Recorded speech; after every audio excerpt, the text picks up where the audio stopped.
Radio 2000, ravi de vous retrouver toujours sur l'antenne avec mon invité du jour, c'est Tanjou Dmiral. Ça fait un moment que je voulais l'inviter parce que vous le savez, c'est quelqu'un qu'on connaît bien sur la vallée du Gier. Bonjour Tanjou, comment vas-tu ? Bonjour. Bah écoute, ça va bien, merci. Je suis ravi déjà d'être reçu sur ta radio, y a pas de souci. Et écoute, ça va. Et toi, ça va ? Ah bah moi ça va toujours, dès que je suis à la radio ça va toujours. J'aimerais que tu nous parles un petit peu, j'ai vu ça sur Facebook qui avait, alors d'abord on va présenter ton établissement qui se trouve à la ferme du Breuil. Alors jamais on n'aurait pensé qu'il y a un tel établissement à la ferme du Breuil. Grâce à toi ça existe, explique-nous un petit peu ce qu'est cet établissement. Bah écoute, on va dire que c'est une prolongation de ce qu'on avait commencé à faire avec le restaurant Les Pieds dans l'eau. Ouais. En 2014, bah écoute, ça coulait de source parce qu'on avait beaucoup de gens qui nous rendaient visite et puis on a un beau cadre, tu vois, qui s'y prête. Et on s'était dit, tiens, on va faire profiter un peu les gens et on a aménagé le patio, tu connais maintenant ? Oui, bien sûr. Donc voilà, depuis 2017, on accueille du monde tous les étés là-bas, donc on fait une saison de juin à octobre. Ouais. Et qui se passe bien à chaque fois, donc voilà, on essaie de faire des animations musicales, on a des DJ qui viennent se produire, on a différentes thématiques comme ça tout au long de la saison estivale. Donc c'est encore un ensemble en fait, hein. Il y a la pizzeria, il y a le patio. Voilà, en fait, si tu veux, ça vient se corréler avec la pizzeria, donc les gens peuvent venir manger sur place. Ouais. Donc avec les pieds dans l'eau, hein, tenu par Lorenzo et son épouse. Mm-hmm. Et puis derrière, après, s'ils veulent prendre un petit digestif sur le pot patio, ils peuvent venir. Puis après, nous, on propose une soirée un peu plus festive d'ensemble, donc dans la continuité de la soirée. D'accord. Et donc les travaux, c'est quoi que tu fais pour le moment là-haut ? Alors là, les travaux, c'est des travaux de réfection de la façade. Ouais. Parce qu'en fait, c'était c'était une façade qui a dû être faite dans les années 90. Uh-huh. Donc on s'est dit qu'on allait remettre un petit goût de jaune sur cette façade. Donc là, on a entrepris les travaux qui étaient prévus déjà depuis pratiquement 6 mois. Donc là, on les a attaqués avant-hier. Et vous les attaquez avant-hier ? On a à peu près un mois de travaux, je pense, en extérieur. Donc c'est la société Chapaz qui est aussi basée sur Lorette et la vallée du Gier depuis 20 ans. Ouais. Donc c'est eux qui font ce ravalement de façade. D'accord. Et alors, là, tu es à l'arrêt complet, je présume, à cause du Covid, quoi. Bah écoute, ouais, on est à l'arrêt complet, donc sur le patio, on est à l'arrêt complet sur le café de la mairie à Saint-Paul, parce qu'on a notre petit établissement à Saint-Paul-en-Jarret. Ouais. Donc ouais, c'est vrai que les activités, là, pour l'instant, c'est terminé, quoi. On attend, on est pieds et poings liés, on attend les directives de l'État. Donc c'est assez compliqué comme situation, c'est quelque chose qu'on n'avait jamais vécu, qu'on n'a pas l'habitude de vivre, nous, parce qu'on est toujours dans le mouvement, il nous faut toujours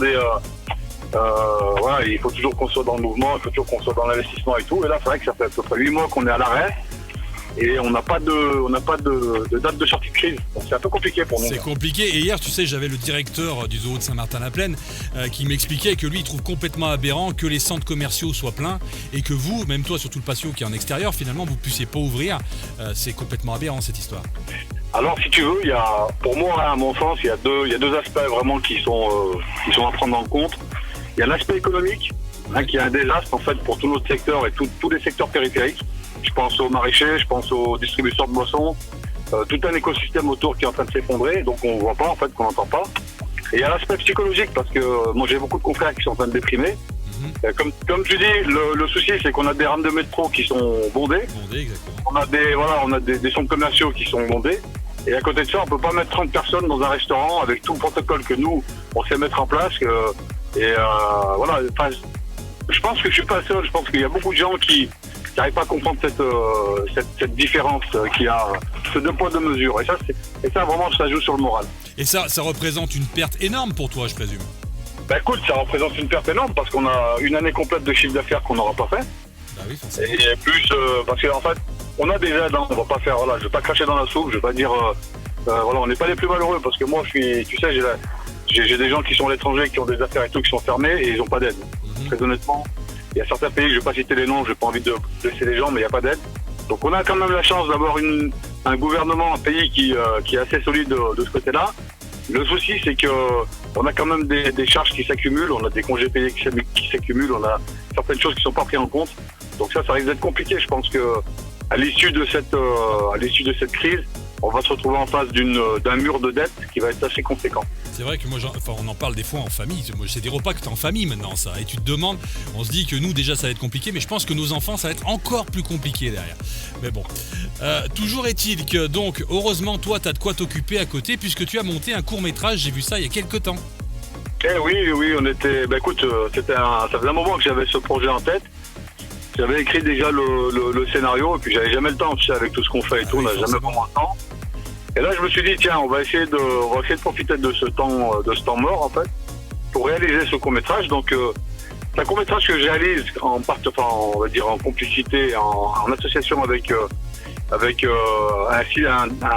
un vidéaste passionné qui s'appelle David Lescuyer. Ouais. Donc, c'est vraiment la rencontre des deux qui fait qu'on peut mettre aujourd'hui ce court-métrage en route. Donc, tu vois, ça tombe bien que t'en parles parce que j'étais avec Denis Di Carlo, là, notre ingénieur son qui s'occupe de la partie son. Ouais. Donc là, on est vraiment sur la fin. On masterise le son. On est vraiment sur la fin. On est vraiment sur la fin du tournage. Donc il sera bientôt mis sur les réseaux et puis on aura l'occasion de le voir tous ensemble.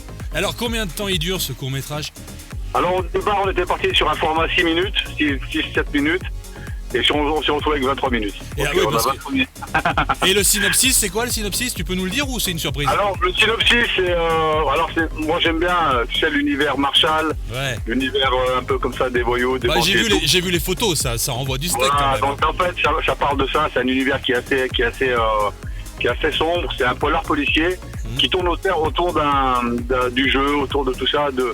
Ça raconte aussi un peu la complexité du métier de policier quand vraiment les mecs sont confrontés au grand banditisme avec tout ce que ça peut comporter, l'argent, le train de vie et tout. Voilà. T'as d'un côté des types qui touchent 1500 € et qui courent derrière des types qui font 2 millions d'euros par mois, quoi, tu vois. Et tout ça tourné dans notre vallée. Tout ça tourné dans notre vallée avec donc tous les acteurs, tous les si je puis dire, les figurants, toutes les personnes qui ont participé, c'est que des gens d'ici. C'est des gars de ma génération, c'est des plus jeunes. Ouais. Donc on a fait participer un peu tout le monde. Et puis on a d'anciens flics de haut vol et puis d'anciens aussi, on va dire, bandits aussi qui ont joué le jeu, qui sont venus, qui nous ont un peu donné des infos, des choses comme ça pour qu'on puisse être le plus réaliste possible. Et ça fait quoi, Tanjou, de voir ce que tu as couché sur du papier il y a déjà quelques années apparaître là sous tes yeux ? Ça donne quoi ? Bah écoute, c'est un sentiment qui est vraiment génial. C'est vraiment quelque chose qui est très compliqué à expliquer. C'est-à-dire qu'on est capable aujourd'hui, c'est ce que je me dis, avec une plume, on est capable de créer un personnage, de le tuer, s'il faut le tuer, de le laisser vivre. On peut créer un univers, des décors. Et comme je le disais à toute l'équipe du tournage, c'est vrai que c'est pas mon métier. Je me suis improvisé entre guillemets réalisateur et tout ça, et donc c'était compliqué de leur faire comprendre que j'avais une vision moi déjà globale du projet. Ouais. Et maintenant qu'on a vraiment tout mis sur vidéo, qu'on arrive à voir les séquences, là tout le monde comprend, on dit ah oui mais d'accord, quand on a fait ça, c'était ça, donc tu vois. Ah oui, parce qu'on tourne pas dans le bon sens forcément, on suit pas l'histoire telle qu'elle est. C'est un peu, en fait c'est un puzzle qui est complètement éclaté. Moi je connais l'image finale. Ouais. Mais comme tu dis, aujourd'hui on va tourner une scène, on va tourner la scène de fin aussi en même temps. Ouais. Donc t'as des gens qui comprennent pas pourquoi ils sont en même temps au même endroit et des gens qui comprennent pas pourquoi ils sont habillés d'une façon ou d'une autre. C'est assez marrant quand même. Je comprends. Et la dernière question que je vais te poser, parce que quand tu as je présume qu'il y a un héros quand même dans cette histoire malgré tout.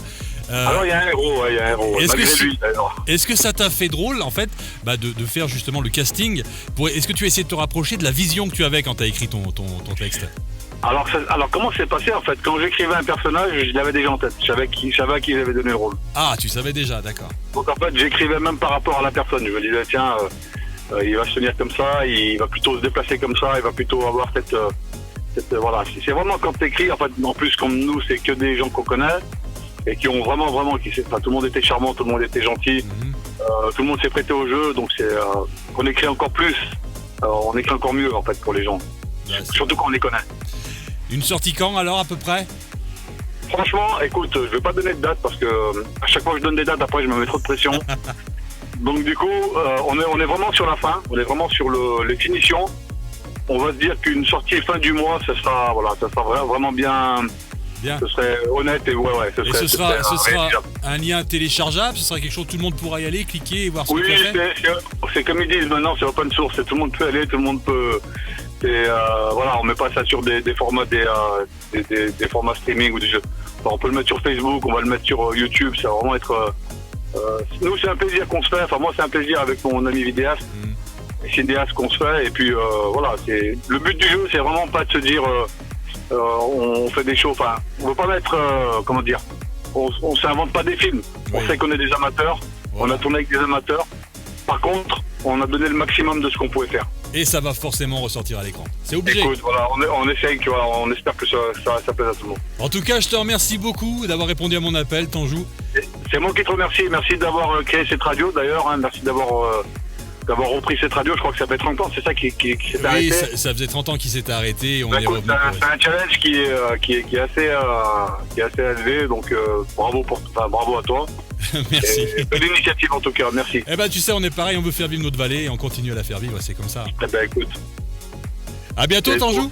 À bientôt. Merci, ciao. Allez, au revoir. Peut-être.